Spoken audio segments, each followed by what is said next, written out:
On my 64th birthday, my grandson Jacob slapped me across the face. And nobody said a damn word. Not my daughter Rachel, not her husband Mark, not even their younger kids, my other grandbabies who just stared at their plates like nothing happened. I stood there holding a paper plate of carrot cake and a $10 lottery ticket I'd bought that morning, wondering when exactly I stopped being a person to them. That night, I walked out without saying a word. By morning, that scratch-off made me $5 million richer, and no one knew. I didn't go back. Instead, I found the only person they'd ever cast out harder than me.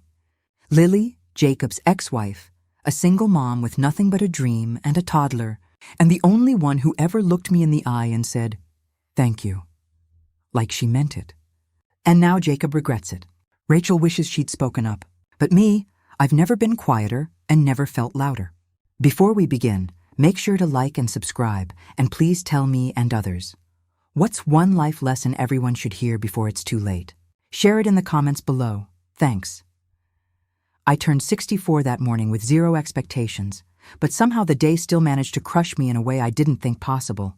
The table was already set when I got there. Plastic forks, lukewarm potato salad, a store-bought carrot cake I was allergic to, and my name scribbled wrong on a dollar store birthday banner. Jacob, my oldest grandson, 19 and arrogant as ever, was sprawled across a patio chair, vaping like it was oxygen, barely looking up when I said hi. Rachel, my daughter, was fussing with decorations, pretending not to notice how drunk her husband already was. I brought a tray of deviled eggs I'd made that morning, but no one touched them. I told myself to just smile, get through it, maybe enjoy the cake if I picked the frosting off. That illusion lasted about 10 minutes. Jacob started getting loud, picking a fight with his little brother over something about a video game. I tried to step in, just a gentle, tired, "Let's keep the peace today. It's my birthday." That was all, but he whipped around, stood up, got right in my face, and said, "You always act like you're the boss. You ain't anymore." I blinked, stunned, and that's when it happened. He slapped me, open hand across the face. Not a joke, not a slip. The plastic fork in my hand dropped to the ground. I could feel the heat rush up my cheek and into my scalp. I looked around the table and waited, just waited for someone to say something. Rachel went pale but didn't speak. Her husband turned and grabbed another beer. My other grandkids looked away. No one moved. No one asked if I was okay. No one told him to stop.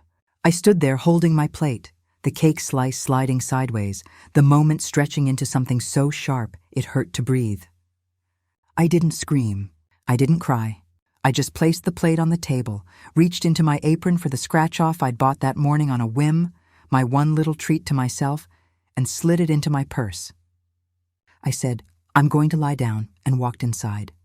I went straight to the guest room, closed the door, and sat on the edge of the bed trying to figure out what the hell just happened. My cheek throbbed. My heart throbbed worse. I waited for someone to knock. No one did. After an hour, I got up, took my purse, and walked out the front door. No goodbye, no glance back. My car was parked 2 blocks down. I got in, started the engine, and didn't stop driving until I saw an empty motel parking lot with a blinking vacancy sign. I paid cash, checked in, locked the door behind me, and sat on the bed, staring at my purse. I pulled out the ticket. I hadn't scratched it yet. My hand was still shaking. I grabbed a quarter from my keychain, scraped off the numbers, and blinked 3 times to be sure I was reading it right. 5,000. I didn't scream. I didn't jump. I laughed once, low and bitter, and then I cried so hard I couldn't see straight. Not because of the money, but because the world had just confirmed something I'd been avoiding for years. I didn't matter to them, but maybe, just maybe, I could matter to myself. I didn't sleep that night. The motel sheets were stiff and smelled like bleach, and the air conditioner rattled so loud it drowned out my own thoughts, which was probably a mercy. I kept looking at the lottery ticket on the nightstand, expecting the numbers to change, like it would suddenly shrink back into being just another dead scratcher like all the others I'd bought on lonely days. But it didn't. $5 million. It sat there still real, still mine. All I could feel was tired.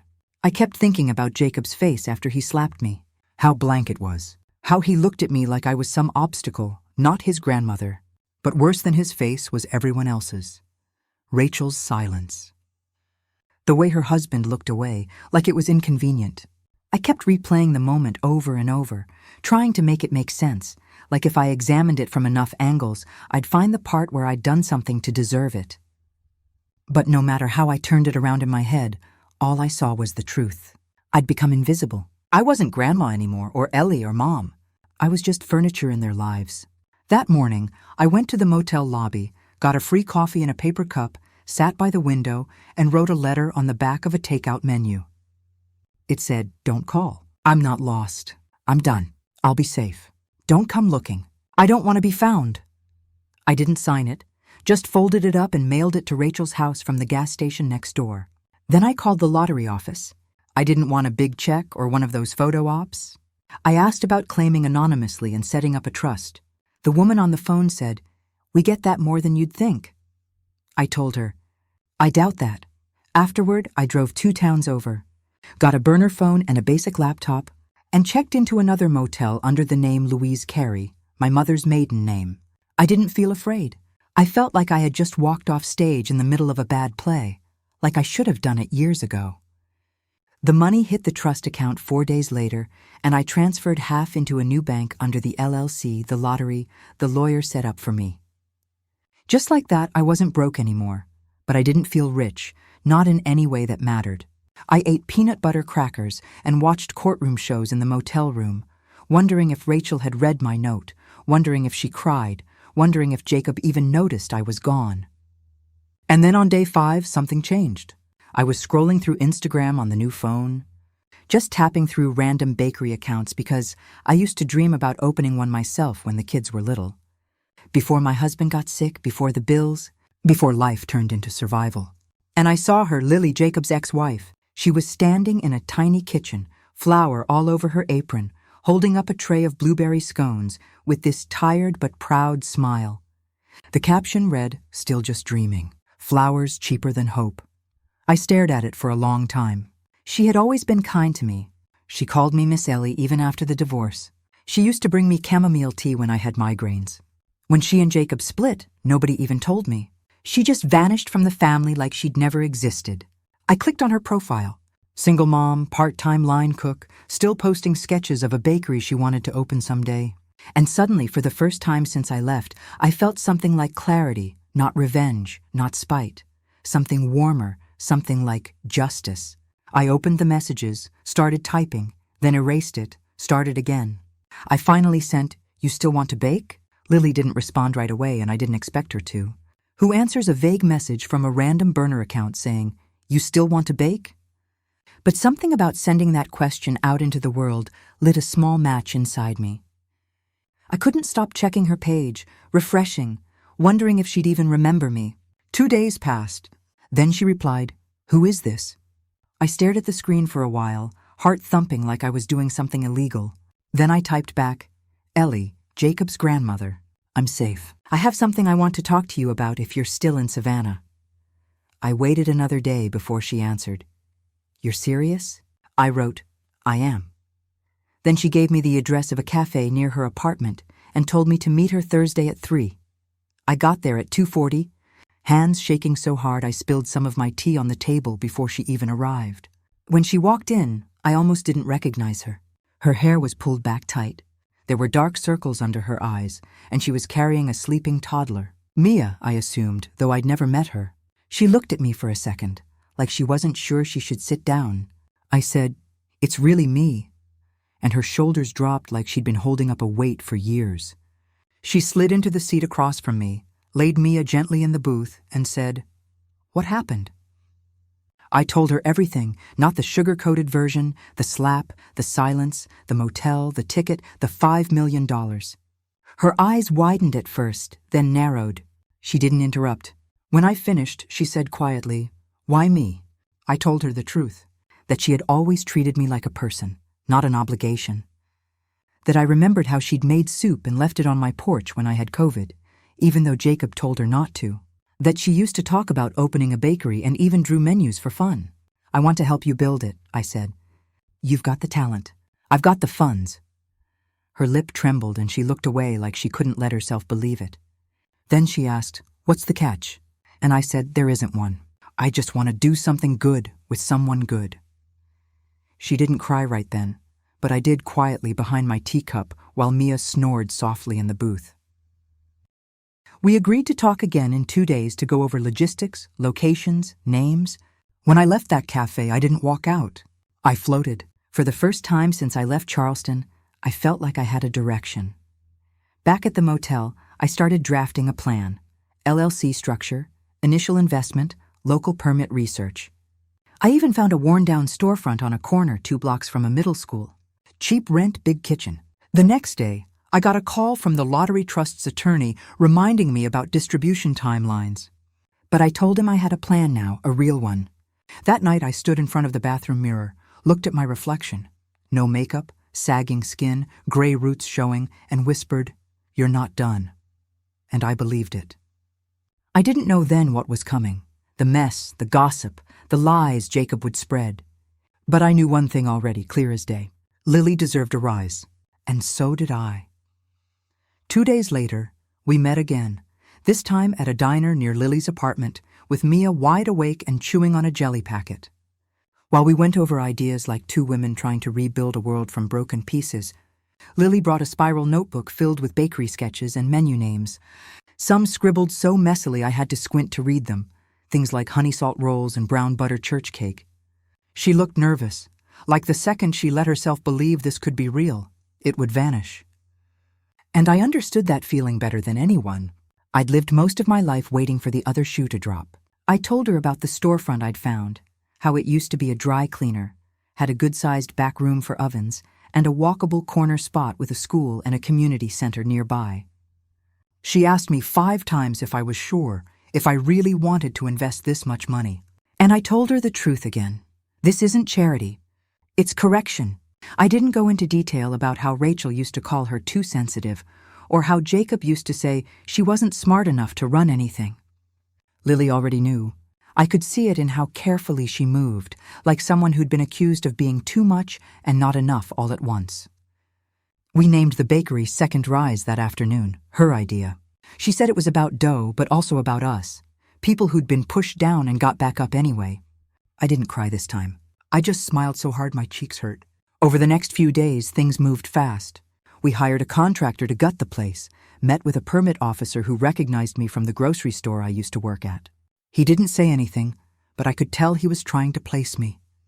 We bought used equipment off a closing cafe, signed the lease in cash, and Lily started recipe testing in her tiny apartment kitchen, baking until 2 a.m. Some nights, while Mia napped on a flour-dusted blanket beside her, I spent hours learning how to manage payroll, insurance, sourcing from local farmers markets, things I'd never thought I'd care about at 64, and now I clung to them like oxygen. The more we built, the more alive I felt. Every time I picked out chairs, reviewed samples of signage, or helped test the cinnamon-to-sugar ratio in the peon braids, I wasn't just funding a bakery. I was reclaiming something that had been taken from me for years, the right to matter. One night, Lily fell asleep with her head on the counter, covered in sticky notes and flour. I looked at her and thought she was never the problem. They were. I knew this place wouldn't just be about pastries. It would be about defiance, about creating something good, not out of spite, but in spite of everything. As I watched Mia toddle across the bakery's unfinished tile floor, clapping her hands while Lily slept with a smile on her face, I realized I hadn't thought about Jacob in over a week. He hadn't called.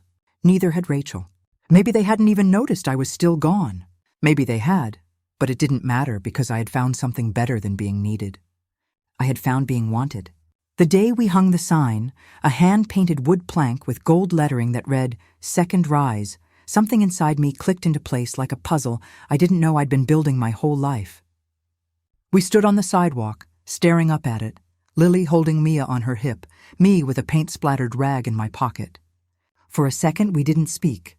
It wasn't fancy, not polished like the chain stores nearby, but it felt honest, real, like it belonged there, like we did.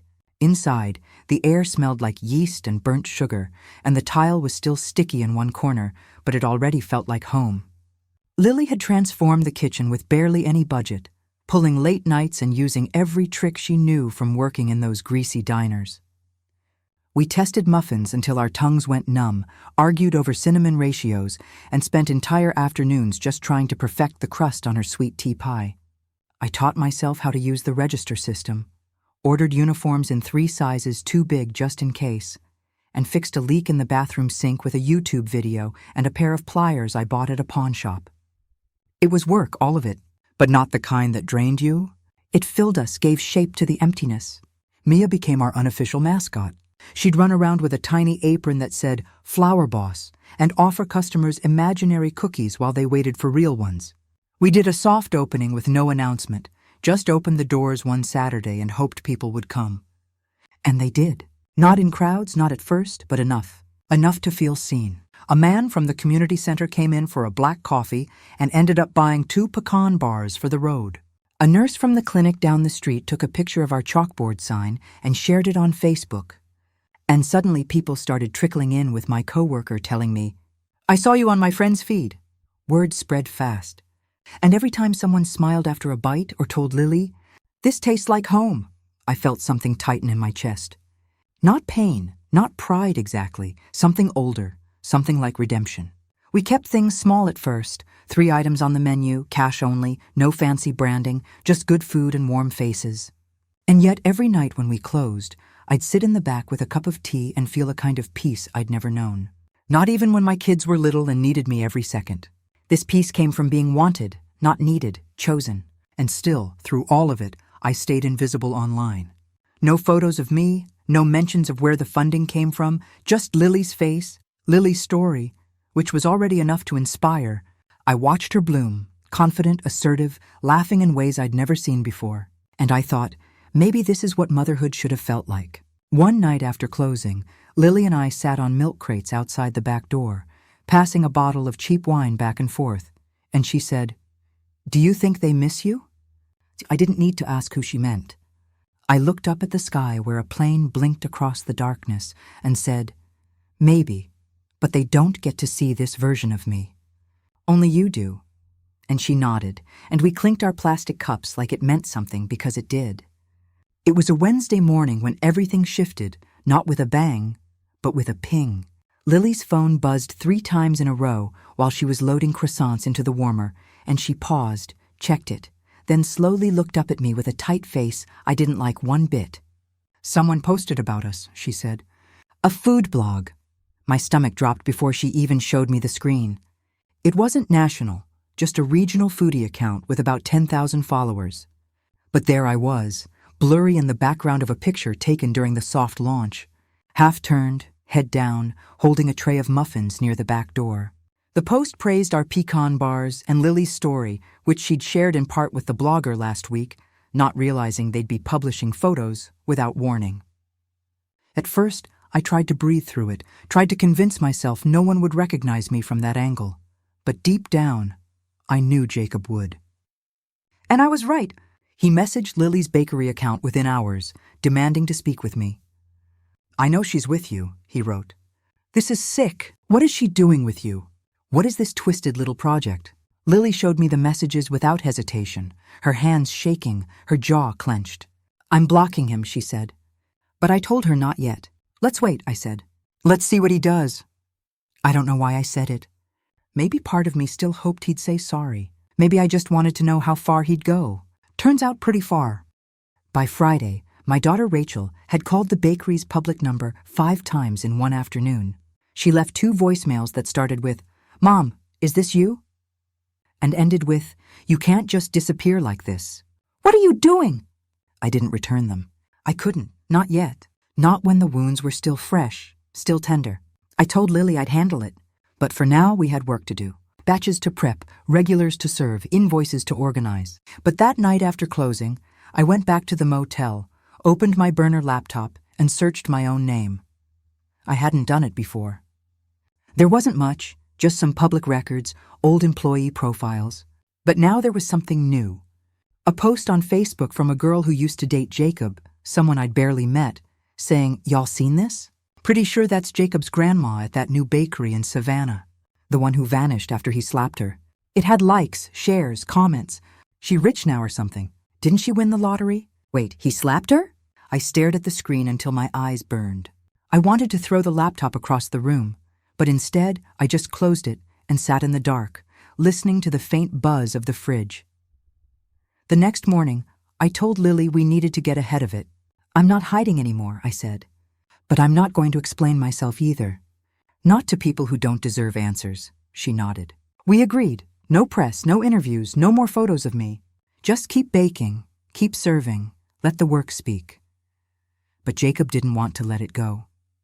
A week later, he showed up in person, driving all the way from Charleston in a dented white sedan with no hubcaps, pacing outside the bakery like a dog, waiting for someone to open the door. Lily spotted him through the window and locked up immediately, drew the shades, called the cops. He didn't try to break in, just stood there for 15 minutes muttering into his phone, then peeled out so hard he knocked over our sandwich, bored.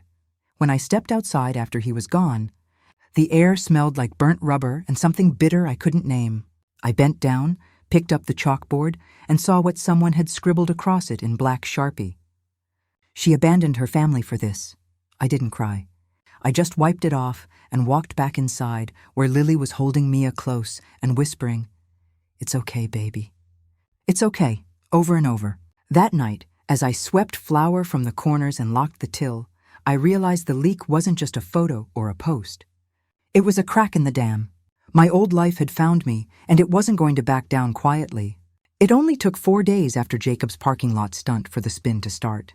He went on some small-time podcast out of Charleston called Family Truths Unfiltered, hosted by a guy who used to bartend with him, and suddenly my name was being dragged through a microphone by someone who hadn't even called me grandma since he was 15. Lily found it first. She played me a clip through her phone, her hand trembling as she held it out, and I listened as Jacob said, "I just don't understand how someone could win that kind of money and abandon their family, you know? I mean, she raised us and then she just disappears, and now she's funding my ex-wife's revenge bakery." The host laughed and said, "Damn, man, that's wild." Jacob kept going, voice cracking in just the right spots to sound broken, not bitter. "I loved her, I did. I used to call her every week. I'd pick her up from the pharmacy. I helped her with the bills when I could. Lies, all of it. I was the one who gave him gas money, who bought his groceries when his card declined, who sat outside DMV lines at 6 a.m. so he wouldn't have to wait. But on that podcast, I was some ungrateful ghost with a fat bank account and a grudge. And Lily was the manipulative villain who turned my own grandmother against me. I didn't cry when I heard it. I didn't even get angry. I just felt hollow, like he'd taken a scalpel to my memories and carved out only what suited him. The episode started spreading online, clipped and shared, especially among people who only knew one side of the story, the loud one. Suddenly, our bakery's page was getting nasty messages. "Shame on you. Hope karma hits. She's just using you for clout." I wanted to delete every comment to shout the truth into the void until someone heard me, but Lily stopped me. She said, "Let them scream. We keep serving," so we did. But every morning after that, I felt my hands tighten a little more when I needed dough. Every smile to a customer had to push through a fog. The worst part was the voicemail from Rachel. She didn't say much, just, "I heard it. I don't know what to believe anymore. Call me, please." And I almost did. I almost hit redial that night just to tell her that her son was lying, that he was spinning gold out of straw and burying me beneath it. But then I thought of that afternoon on my birthday. Her frozen face, the way she didn't stand up, didn't speak, didn't even flinch when I was hit. And the phone stayed on the counter untouched. I did the one thing that still made sense. I baked, I scrubbed pans. I taught Mia how to fold napkins and watched her burst into giggles every time she messed up. I stood beside Lily as she perfected a lemon lavender cookie that sold out every time we restocked. I existed loudly, visibly, in the quietest way possible. But I knew something had shifted. The bakery was no longer just a dream come true. It was a battleground. And whether I wanted to be or not, I had become the villain in someone else's story. She showed up on a Tuesday unannounced, standing outside the bakery in jeans and a hoodie, like she thought she might not be recognized. But I knew it was her from the way she held her shoulders, tight, defensive, like she was bracing for impact. Lily saw her first and said nothing, just nodded toward the window and went to the back with Mia, giving me space I hadn't asked for, but desperately needed. I walked out with a dish towel still in my hand, heart hammering like I was about to be scolded. And when I opened the door, Rachel just looked at me for a long moment and said, "Hi, Mom." Her voice cracked halfway through, like it had to squeeze past a lump in her throat. And I realized in that second how tired she looked, older than the last time I saw her, like the weight of pretending had finally settled into her bones. I didn't hug her. I didn't cry. I just said, "Do you want tea?" And she nodded, followed me inside without a word. We sat at a corner table while Lily took Mia for a walk, and I poured 2 mugs of chamomile like it was a regular day. Like this wasn't the first time I'd seen my daughter since the slap, since the silence, since the world fell apart in my hands. Rachel didn't touch her tea. At first she just stared at it. Then finally said, "I didn't know what to do that day. When Jacob hit you, I froze and then you left. And I thought maybe you needed time. But then the ticket and Lily and the podcast, it all just..." She broke off, swallowed hard, and looked away. I didn't stop him. I should have. I didn't answer right away. I wanted to say 1,000 things, some sharp, some forgiving, but I just let her speak. She said she'd tried calling, emailing, even drove by my house a few times. But when she heard my voice on Lily's voicemail greeting, she figured I didn't want to be found. I told her she was right, that I hadn't left because of the slap, but because of the silence afterward. That a slap can sting, but silence rots you from the inside. She wiped her eyes and said, "He's not okay, Jacob. He's unraveling, spending money he doesn't have, drinking, blaming everyone but himself. He says you picked her over him." I said I didn't pick her over him. I picked dignity over denial. He just happened to be on the wrong side of both. Rachel laughed, a bitter, broken sound, and then said something I didn't expect. "I wish I had your strength." I looked at her for a long moment, remembering the girl who used to braid my hair while I made Sunday pancakes. The teenager who slammed doors but always came back to say sorry. The mother who used to ask for advice in the middle of the night when the babies wouldn't sleep. I didn't forgive her. Not all the way, not yet. But I saw her again. Saw that piece of her that was still mine. We didn't hug when she left. We just stood there, 2 women with too many scars between them.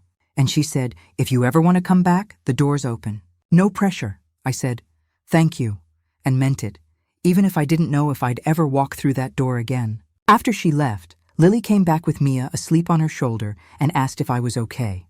I said, "I think so." Then I picked up a tray of shortbread cookies and went back to work. Because that's what you do when your world tries to tilt. You bake it steady again. We set the grand opening date for the 2nd Saturday in April. Not because it meant anything specific, but because we were ready, or at least as ready as 2 women running on caffeine and prayer could be. And we figured if we waited for perfect, we'd never open. We hung balloons, chalked up a new sidewalk sign that said, "Soft like your grandma's biscuits, bold like her secrets, and baked like our lives depended on it." The line started forming an hour before we opened. First, it was 2 women from the clinic down the street. Then, a couple who drove in from the next town because they'd heard about us on Facebook. Then a whole family who said their cousin had sent them a link to the lavender cookie post. It was working. People were coming. The buzz was real. And for the first hour, it felt like the world had finally turned the page. Then I saw him, Jacob, across the street, hands in his hoodie pocket, pacing like a caged dog with a grudge. I froze for a second, watching him glare at the bakery like it owed him something. Then I turned back to the register and told myself he couldn't touch us now. But I was wrong. He didn't come in. Instead, he stood outside with his phone, filming live, narrating the scene like a twisted documentary. Here's the spot. The place she built with stolen money funded by betrayal. She replaced us with strangers. My own grandmother. People started whispering. A few stepped out of line. A couple walked off. Lily saw it too. Her face tightened, and she asked if we should call the police again, but I shook my head. Let's serve the ones who stayed. We worked through the chaos, hands moving faster, smiles thinner, but the vibe had shifted. Then the reporter showed up, not national but local enough to have a following.